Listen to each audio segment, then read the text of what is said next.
Remember when Mariah Carey's We Belong Together was the #1 hit and Nick Cannon took it seriously? I do. It was 2005. We had this iteration of Kelly Clarkson. Cameron Diaz was dating Justin Timberlake. Wedding Crashers premiered, and 36-year-old Mariah Carey met 24-year-old Nick Cannon at the Teen Choice Awards. Apparently, Nick had long been praising Mariah in the media, and when the two met backstage, she said, "I heard all those nice things you've been saying about me," to which Nick replied, "They're true, just give me an opportunity to make them come true." And she smiled, and they floated her off. It would be 3 years before Mariah would take Nick up on his offer, casting him in her video for Bye Bye in 2008. Their chemistry in the video had many speculating that something was going on behind the scenes, but the pair denied it despite the fact that they were canoodling in Vegas at Da Brat's birthday party that April. Which is why it was quite the surprise when it was revealed that the pair got secret married that same month. That's right, Mariah showed up to her Tennessee film premiere on April 26th with a small planet on her finger, inciting rumors that the pair were engaged, but Mariah said that the only special someone she had in her life was her Jack Russell, aptly named Jack. 2 days later, on April 30th, the pair were secret married at Mariah's Bahamian, I think that's how you say it, estate after only 2 months of dating. It's almost like it's never just pancakes. Mariah later revealed that Nick had proposed not once but twice. The first time was with that 17-carat ring and a hidden ring pop. And then he proposed again a few days later on a helicopter. Helicopters terrify me, don't get in them. Even though the media was referring to Nick as Mr. Carey, he didn't mind it and took his husbandly duties seriously, like his May 2009 beef with Eminem over the song Bagpipes Over Baghdad, where Marshall called out his alleged relationship with Mariah, which she has long denied, and also called Nick a punk, saying that he wanted Mariah back. Nick responded in the most 2009 way possible, via his personal blog, as one does, when he invited Marshall to deal with the situation like adults on his blog, but only if Marshall's bodyguards would let him come out and play. Burn. Continuing with, "So, Miss Marshall, I'm going to make you wish you never spoke my name and regret the ungodly things you said about my wife." On April 30th, 2010, the couple renewed their vows for their second wedding anniversary, and Nick revealed that they had done so for their first anniversary as well, returning to the Bahamas for the renewal. He encouraged everyone to renew their vows, saying that it was fun, and don't like Heidi Klum and Seal do the same thing every year. It's just something fun to celebrate. In literature, this is what we refer to as foreshadowing.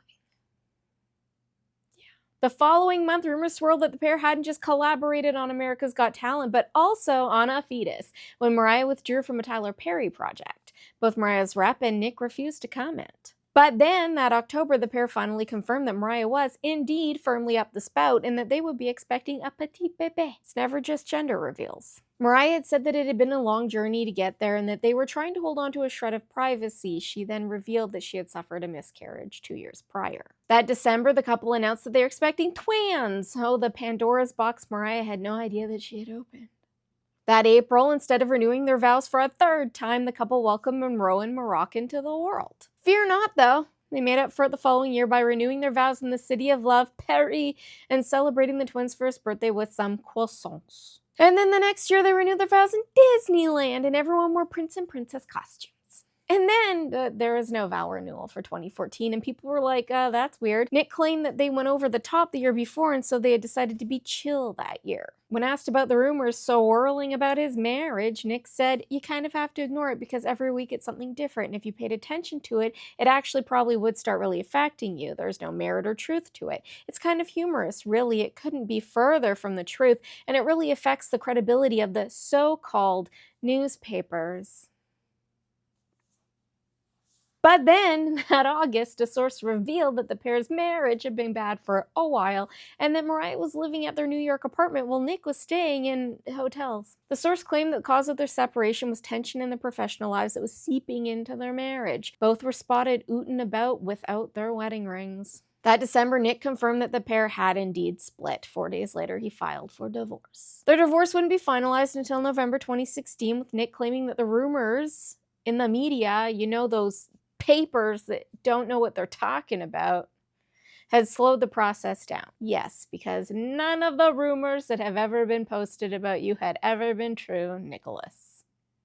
While the pair continued to co-parent, Mariah opened up about their relationship in her memoir, which she published in 2020, saying, "He was a good guy. He was faith-based. He was ambitious. He had been in the entertainment industry for a long time, so he understood the madness. He paid attention to me." She also revealed that it was their desire to have children that made them jump into the marriage so quickly, and that it was their egos that ultimately ended the relationship. Nick would agree with that, as he has said that he questioned his identity outside of the relationship and that Mariah deserves someone who will let her be the alpha. He has also said that he will never have a love again like Mariah, which I'm sure all of the other women he's procreated with appreciate it. We'll get to that in a minute, though, don't worry. Mariah went on to date billionaire James Packer in 2015, who proposed to her with a 35-carat diamond ring worth a rumored $10 million. Dull hairs. They ended their relationship in October 2016, and she sued him for wasting her time. Fair. Shortly after that, she started dating her backup dancer, Brian Tanaka, who was believed to have been part of the reason her previous engagement ended. They dated for several years before breaking up in 2023, apparently due to their 14-year age gap and the fact that Brian wanted a family, but Mariah was at a different point in her life. Nick, however, was not at a different point in his life and has since had 10 more children.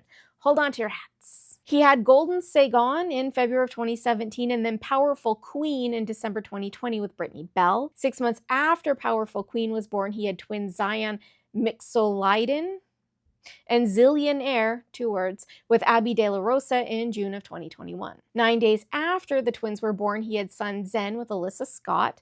Zen did sadly pass away at 5 months old after being diagnosed with a rare and aggressive form of brain cancer. 6 months after Zen was born, Nick revealed he was having another child, this time with Brie Tiesi, now of Selling Sunset fame. Their son, Legendary Love, was born in July of 2022. 2 months later, that September, he welcomed another son, Onyx Ice, with Lanisha Cole. That same month, he welcomed his third child with Brittany Rise Messiah. 2 months after that, in November, he welcomed his third child with Abby Beautiful Zeppelin. A month after that, in December, he welcomed daughter Hayla Marie with Alyssa. And in case you weren't counting, he had 5 children in 2022. He quintupled his collaborations. Makes you feel a little less productive, doesn't it?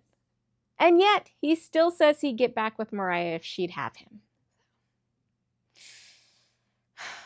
Thanks so much for watching. I hope you liked that one. If you did, please save it and share with your friends. It really does help spread the word of the cult. And don't forget to follow me over on the Tube of the U and the Gram, just in case. You never know what's going to happen to this app or when I'm going to get weird strikes.